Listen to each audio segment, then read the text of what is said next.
ಕೋಲಾರ ತಾಲೂಕಿನ ಚೌಡದಿನಹಳ್ಳಿ ಗೇಟ್ ಸೂಲೂರು ರಸ್ತೆ ಬಳಿ ಇರುವ ಶ್ರೀ ಸಲ್ಲಾಪುರಮ್ಮ ದೇವಿ, ಶ್ರೀ ಕಾಟೇರಮ್ಮ ದೇವಿ, ಶ್ರೀ ಗಂಗಮ್ಮ ದೇವಿ, ಶ್ರೀ ಸಪ್ತ ಮಾತೃಕೆ ಶ್ರೀ ಮುನೇಶ್ವರ ಸ್ವಾಮಿ ದೇವಾಲಯದಲ್ಲಿ ಅಮಾವಾಸ್ಯೆ ಪ್ರಯುಕ್ತ ವಿಶೇಷ ಪೂಜೆ ನಡೆಯಿತು.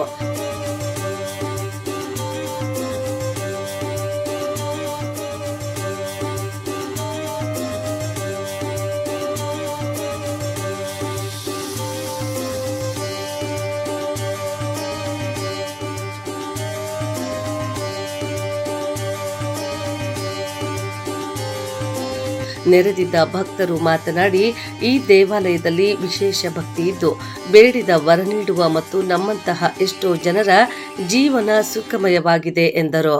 ವಿಶೇಷ ಇನ್ನೊಂದೇನು ಅಂದ್ರೆ, ಇಲ್ಲಿ ತೊಳೆ ಹೊಳೆಯೋದಕ್ಕಾಗ್ಲಿ ಮುಡಿ ಕಟ್ಟೋದಕ್ಕಾಗ್ಲಿ ನಮ್ಮ ಕಡೆಯಿಂದ ಏನು ಅಂದ್ರೆ ಸ್ವಾಮಿಯವರು ₹1 ತಗೊಳೋದಿಲ್ಲ. ಅದು ಏನಿದ್ರು ನಾವು ಭಕ್ತಿಯಿಂದ ಆ ಅಮ್ಮನಿಗೆ ನಾವು ವಿಶೇಷವಾಗಿ ಇಲ್ಲಿ ಪೂಜೆ ನಡೆಸ್ಕೊಡ್ತೀವಿ. ಒಟ್ಟಾರೆಯಾಗಿ ನಿಮಗೆ ನೆಮ್ಮದಿ ತಂದಿದೆ. ನೆಮ್ಮದಿ ತಂದಿದೆ. ಮುಡಿಯಿಂದ ನಮ್ಗೆ ಒಂಥರ ನೆಮ್ಮದಿ ಬಂದಿದೆ. ಇವಾಗ ಬೇರೆ ದೇವಸ್ಥಾನಗಳಿಗೆ ಹೋದ್ರೆ ಅವ್ರು ಒಂದೊಂದಕ್ಕೆ ಇಷ್ಟು ಅಂತ ಫಿಕ್ಸ್ ಮಾಡಿರ್ತಾರೆ ರೇಟ್ಗಳು. ಸೊ ಇಲ್ಲಿ ಆ ತರ ಏನಿಲ್ಲ. ಆ ತರ ಏನೂ ಇಲ್ಲ. ಸ್ವಾಮಿ ಫ್ರೀಯಾಗಿ ಎಲ್ಲ ನಡ್ಕೊಂತ ಇದೆ. ಬಂದ ನಾನು ಮನಸ್ಸಿನಲ್ಲಿ ಅನ್ಕೊಂಡೆ, ಸತ್ಯ ಇದ್ರೆ ಅಮ್ಮ ನನ್ನ ಹತ್ರ ಬರ್ತಾಳೆ ಅನ್ಕೊಂಡೆ. ಬಂದ್ಲು, ಕೇಳಿದ್ಲು, ವರ ಬಲ್ಕಡೆನೆ ಕೊಟ್ಲು. ಬರ್ತಾ ಇರ್ತೀವಿ ಸರ್. ಕೆಲವರೆಲ್ಲ ಹೇಳ್ತಾ ಇದ್ದಾರೆ ಒಳ್ಳೇದಾಗುತ್ತೆ ಅಂತ. ಬರ್ತಾ ಇರ್ತೀವಿ, ಒಂದು ನಂಬಿಕೆ ಇಡ್ಬೇಕಲ್ವಾ. ಬರ್ತಾ ಇದ್ರು ಇದೆ ಸರ್, ಫಸ್ಟ್ ಬಂದಿರೋದು. ಬರ್ತಾ ಇರ್ತೀವಿ. ಯಾರು ಹೇಳಿದ್ರು ನಿಮ್ಗೆ ಇಲ್ಲಿ ಇದೆ ದೇವಸ್ಥಾನ ಅಂತ? ನಮ್ಗೆ ಪರಿಚಯ ಇರೋರೇ ಹೇಳಿದ್ರು. ಆಗಾಗ ಬಂದಾಗೆಲ್ಲ ಒಂದು ನಮಸ್ಕಾರ ಹಾಕೊಂಡು ಹೋಗ್ತಾ ಇದ್ದೆ. ಏನೋ ಒಂದು ಪಾಸಿಟಿವ್ ಎನರ್ಜಿ ಬರ್ತಾ ಇತ್ತು.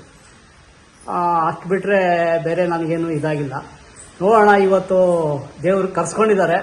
ನಾಳೆ ಏನಾಗುತ್ತೋ ಏನೋ ನೋಡೋಣ. ಆಗಲಿ, ದೇವ್ರು ಒಳ್ಳೇದು ಮಾಡಿದ್ರೆ ಇನ್ನ ಒಳ್ಳೆ ಇದಾಗುತ್ತೆ ಅಂತೇಳಿ ಇದು ಮಾಡ್ಕೊಂಡು ತಿಳ್ಕೊಳೋದಕ್ಕ ಎಂಬ ಒಳ್ಳೇದಾಗಿದೆ, ಚೆನ್ನಾಗಿ ಇದಾಗಿದೆ. ಅದ್ರ ಬರ್ತಾ ಇರ್ತೀವಿ. ಇನ್ನೂ 1-2 ವಾರ ಬರ್ತೀವಿ. ಚೆನ್ನಾಗಿದೆ ಸರ್. ಇಲ್ಲಿ ಯಾರಾದ್ರೂ ಬಂದು ಕೇಳೋರಿದ್ರೆ ಕೇಳ್ಬೋದು, ಮಾಡ್ಬೋದು. ಚೆನ್ನಾಗಿ ಮಾಡ್ತಾರೆ. ವಿದೇಶ ಪೂಜಾ ದಿನಗಳನ್ನು ಕುರಿತು ದೇವಾಲಯದ ವ್ಯವಸ್ಥಾಪಕರು ನಮ್ಮೊಂದಿಗೆ ಮಾತನಾಡಿದ್ರು. ಇವತ್ತು ಅಮಾವಾಸ್ಯೆ ನಾರ್ಮಲ್ ಆಗಿ ಪೂಜೆ, ವಿಶೇಷವಾಗಿ ಅಲಂಕಾರ ಪೂಜೆ, ಪ್ರಸಾದ ವಿನಿಯೋಗ, ಮತ್ತೆ ದೇವರು ಮೆರವಣಿಗೆ ಇತ್ತು. ಮೆರವಣಿಗೆ ಎತ್ತಿದ್ದವಾಗ ಅವ್ರ ಕಷ್ಟಗಳ ಏನಾದ್ರೂ ಕೇಳ್ಕೊಳ್ಳೋವಾಗ ಆ ಅಮ್ಮ ವಾಗ್ದಾನ ಕೊಡ್ತಾಳೆ. ಆಗಂಗಿದ್ರೆ ಬಲಗಡೆ ಕೊಡ್ತಾಳೆ, ಇಲ್ಲಾಂದ್ರೆ ಎಡಗಡೆ ಕೊಡ್ತಾರೆ. ಆ ರೀತಿ ಸುಮಾರು ಜನ ಪಾಪ ಅವರು ಮನಸ್ಸಲ್ಲಿ ಇಟ್ಕೊಂಡಿದ್ದನ್ನ ತಾಯಿ ಹತ್ರ ಕೇಳಿದ್ರು. ಆ ತಾಯಿ ಅವ್ರಿಗೆ ಹೇಳಿರೋಂಥದ್ದು ಅವ್ರಿಗೆ ಗೊತ್ತಿರುತ್ತೆ, ನಮಗೇನು ಗೊತ್ತಿಲ್ಲ. ಇವತ್ತು ಸುಮಾರು ಜನ ಬಂದಿದ್ರು.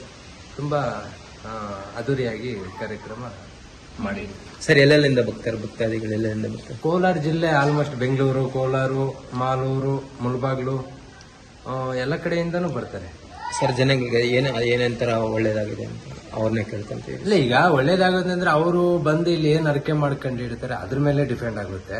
ಅಮಾವಾಸ್ಯೆ ವಿಶೇಷವಾಗಿ ತಡೆ ಹೊಡಿತೀವಿ. ಅವರ ಒಂದು ಮಾನವ ದೇಹದಲ್ಲಿ ಇರುವಂತಹ ವ್ಯತ್ಯಾಸಗಳು, ಮಾಟ ಮಂತ್ರ ದೋಷಗಳು ಏನೇ ಅವರು ಬಾಡಿನಲ್ಲಿದ್ರೇನು ಆ ಶರೀರದಲ್ಲಿ ಅದು ನಿವಾರಣೆ ಆಗುತ್ತೆ. ಬಟ್ ನಾವು ಯಾವುದೇ ಕಾರಣಕ್ಕೂ ₹1 ಯಾರಾದ್ರೂ ದುಡ್ಡು ತಗೊಳ್ಳಲ್ಲ. ಎಲ್ಲ ಫ್ರೀ ಸರ್ವಿಸ್ ಆಗಿ ನಾವು ಮಾಡೋದು. ಬಟ್ ನಮ್ಮ ಒಂದು ಉದ್ದೇಶ ಏನಂದ್ರೆ ದೇವಸ್ಥಾನ ಕಟ್ಟಿರೋದಕ್ಕೆ ನಮ್ಮಿಂದ ಒಂದು 10 ಜನಕ್ಕೆ ಒಳ್ಳೇದಾದ್ರೆ ನಾವು ಕಟ್ಟಿರೋದಕ್ಕೆ ಒಂದು ಸಾರ್ಥಕ ಅಷ್ಟೇ. ಎಲ್ಲ ಬರುತ್ತೆ ದೇವಸ್ಥಾನಕ್ಕೆ? ಕೋಲಾರ ಡಿಸ್ಟಿಕ್ ನರಸಾಪುರ ಹೋಬಳಿ, ಚೌಡದಿನಹಳ್ಳಿ ಗೇಟು, ಸೂಲೂರು ರಸ್ತೆ. ಇಲ್ಲಿ ನೆಲೆಸಿರುವಂತಹ ತಾಯಿ ಶ್ರೀ ಸಲ್ಲಾಪುರಮ್ಮ ದೇವಿ, ಶ್ರೀ ಕಾಟೇರಮ್ಮ ದೇವಿ, ಶ್ರೀ ಗಂಗಮ್ಮ ದೇವಿ, ಮತ್ತೆ ಮುನೇಶ್ವರ ಸ್ವಾಮಿ, ಸಪ್ತಮಾತೆ. ಮಂಗಳವಾರ, ಶುಕ್ರವಾರ, ಅಮಾವಾಸ್ಯೆ, ಪೌರ್ಣಮಿಗೆ ಪೂಜೆ ಇರುತ್ತೆ ಅಂತಾರೆ. ಏನು ವಿಶೇಷ ಅಂತಾರೆ? ವಿಶೇಷ ಏನಿಲ್ಲ. ಇಲ್ಲಿ ಯಾರಿಗೂ ಮೈ ಮೇಲೆ ಬರೋದೇನಿಲ್ಲ. ಏನೋ ನಮ್ಮ ವಂಶದಲ್ಲಿ ಇನ್ನು ಮುಂದೆ ಬರ್ಬೋದೇನೋ ಆಯಮ್ಮ ಸೇವೆ ಮಾಡ್ತಾ ಇರೋದಕ್ಕೆ ಅದು ಹೇಳಕ್ಕೂ ಆಗಲ್ಲ. ಬಟ್ ಈಗ ಸಮಯಕ್ಕೆ ದೇವರು ಅಮಾವಾಸ್ಯೆ ಪೌರ್ಣಮಿಗೆ ಮಾತ್ರ ನಾವು ದೇವರನ್ನ ಮೆರವಣಿಗೆ ಎತ್ತುತ್ತೀವಿ. ಅಮ್ಮನ ಹತ್ರ ಅವ್ರ ಕಷ್ಟ ಸುಖಗಳು ಕೇಳ್ಕೊಂಡ್ರೆ ಆಗಂಗಿದ್ರೆ ಬಲಕಡೆ ಕೊಡ್ತಾರೆ, ಇಲ್ಲ ಅಂದ್ರೆ ಎಡಕಡೆ ಕೊಡ್ತಾರೆ.